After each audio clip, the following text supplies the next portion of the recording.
Bonjour les humains, 14 juin 2025.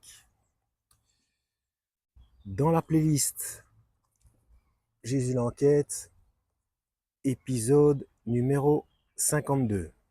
Comme d'habitude, je mettrai la playlist complète complète jusqu'à présent, euh, en description de cette vidéo. Donc jusqu'à l'épisode 51 pour le moment. Donc celui-ci c'est le 52. Concernant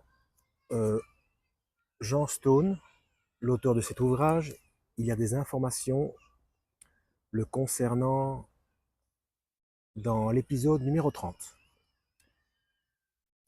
Donc Jésus l'enquête numéro 52. Deuxième partie, Fils de Dieu, cela veut dire quoi? Premier sous-chapitre, prendre Jean et Jésus au sérieux. Nous venons de voir que la thèse moderniste, entre guillemets, partagée par de nombreux universitaires qui sont censés baser leur position sur une étude rationnelle des faits et sur la raison, était en fait complètement irrationnelle et absurde. Voir les épisodes précédents. Elle suppose qu'un disciple de Jésus, n'ayant jamais circulé dans Jérusalem et n'étant probablement même pas d'origine juive, n'ayant en tout cas assisté à aucun des événements de la vie de Jésus, ait pu écrire un évangile dans lequel les propos de Pilate sont reportés aux fautes de grammaire près, dans lequel l'auteur montre une connaissance extrêmement poussée des procédures du Sanhédrin et du calendrier liturgique juif qui existait avant la chute du temple en 70 ou 70, qui donne des détails qui ne seront vérifiés que 2000 ans plus tard, comme l'existence d'une piscine à 5 portiques, que si l'auteur écrit correctement en grec, il trahit néanmoins des origines juives par certaines tournures de style, etc. Dans un livre très complémentaire de celui-ci, Vittorio Messori a effectué une démarche similaire concernant l'ensemble des évangiles. Si les trois autres évangiles synoptiques ne sont pas le fruit d'un témoin direct, ils sont probablement beaucoup plus fiables que ne le pensaient les critiques modernistes, spécialement ceux que nous avons cités en introduction, page 19. En effet, Messori, fait remarquer que si les évangiles avaient été très largement retouchés et les propos de Jésus inventés, alors on se serait empressé de mettre dans sa bouche des propos susceptibles de trancher des questions brûlantes qui ont empoisonné les toutes premières années de la jeune Église chrétienne. Par exemple, faut-il être circoncis et donc juif ou converti au judaïsme pour être sauvé?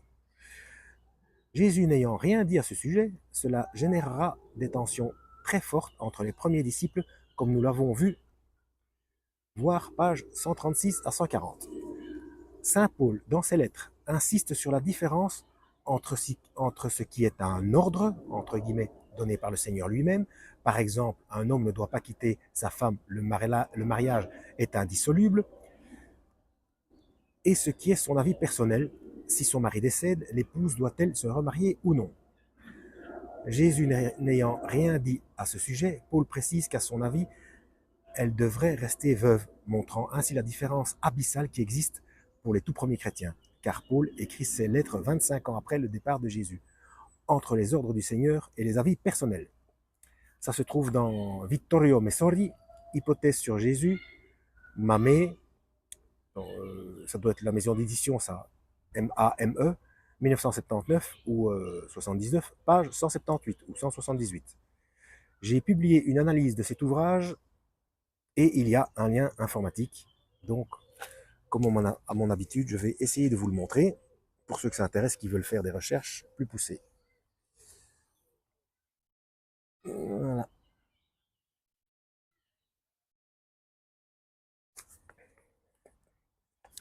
À l'inverse, de très nombreux détails extrêmement gênants, entre parenthèses, le triple reniement de Pierre, le fait que les disciples n'aient pas été capables de veiller avec Jésus pendant son agonie, ce que Jésus leur a fortement reproché, le fait qu'ils se soient tous enfuis au moment de sa crucifixion, etc., sont inclus dans les évangiles parce que la première communauté chrétienne était en permanence confrontée à des critiques extrêmement sceptiques qui n'aurait pas manqué de dénoncer les oublis, mensonges ou manipulations.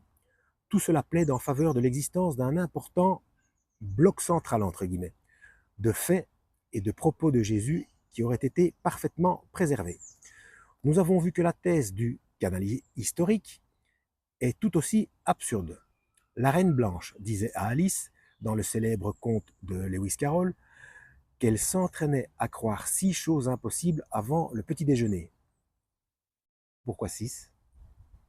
Allez voir ma playlist Perversion des codes de Dieu.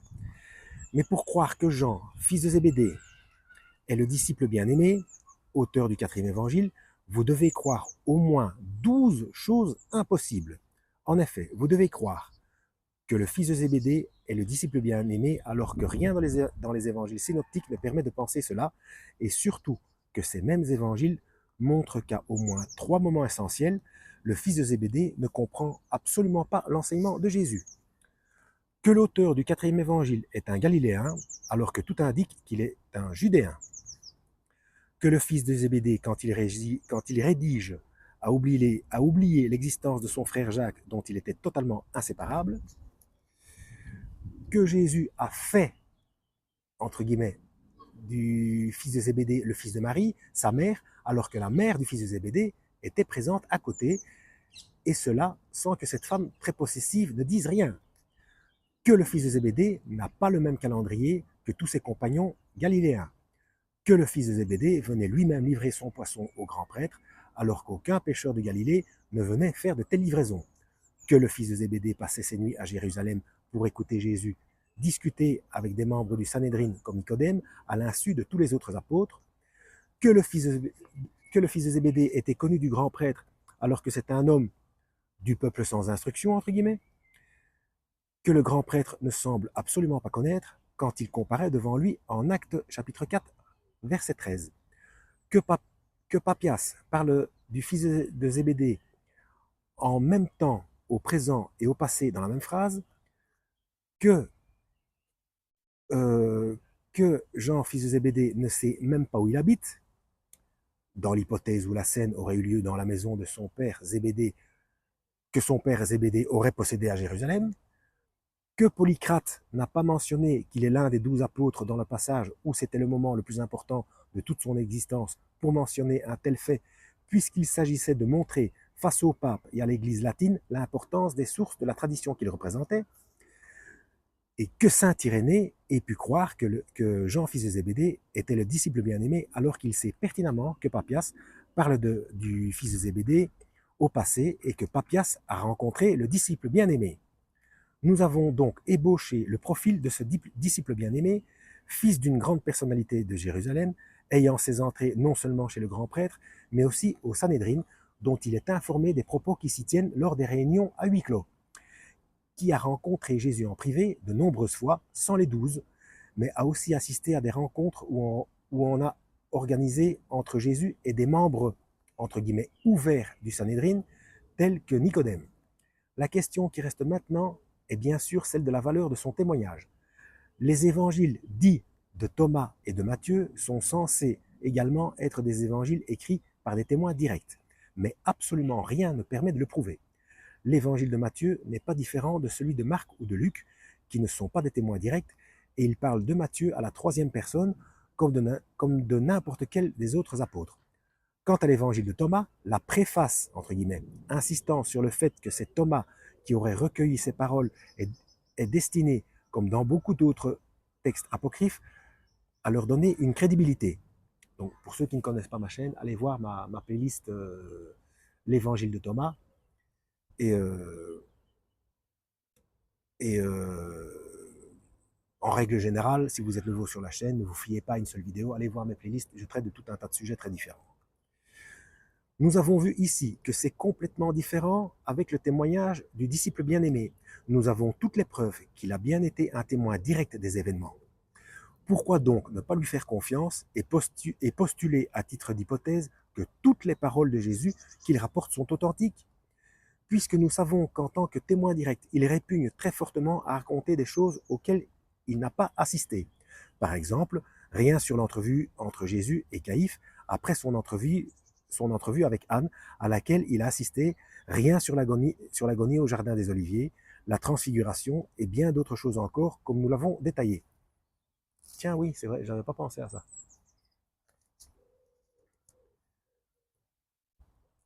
Dans cette deuxième partie, nous allons avoir comme fil rouge l'hypothèse selon laquelle Jésus a réellement prononcé les paroles rapportées par le disciple bien-aimé. Bien entendu, on appliquera le fameux critère de C.S. Lewis, soit Jésus est un fou et ses paroles sont insensées, soit ses paroles décrivent réellement qui il est et quelle est sa fonction. Dans ce cas, nous allons voir que cela est susceptible de nous donner des connaissances sur la nature du monde et sur notre vraie nature à nous, qu'aucun grand astrophysicien ou neurologue ne serait susceptible de nous apporter. 11 minutes. Est-ce que... Ah non. Non, ça je garde pour le prochain épisode, parce que ça c'est quelque chose dont j'ai déjà parlé dans une autre vidéo, qui ne se trouve pas dans cette playlist, mais qui est absolument époustouflant au niveau scientifique. Si vous voulez avoir un avant-goût, allez voir ma playlist Terre ou univers plat. Voilà, je n'en dis pas plus. Je vous laisse fouiner pour ceux que ça intéresse. Donc, quand je commence cette fameuse vidéo, ça n'a pas l'air très scientifique au départ, et puis il y a des informations absolument époustouflantes. Voilà. Merci d'avoir suivi. À la prochaine pour l'épisode 53. Lisez la Bible, c'est important, puisque ce qui se passe en ce moment est décrit dans la Bible. Si vous n'avez jamais ouvert une Bible, je vous invite fortement à vous y intéresser, ne fût-ce que par curiosité, c'est une belle histoire. On en a fait des films, donc voilà. Donc philosophiquement, intéressez-vous à Matthieu 5. Pour le Big Bang, si vous êtes féru d'astrophysique, eh bien faites la corrélation avec la singularité mathématique qui se trouvait à la base du Big Bang et le système vibratoire et ce qui a déclenché les forces en action. Voilà, à la prochaine, lisez la Bible et que Yahweh vous guide.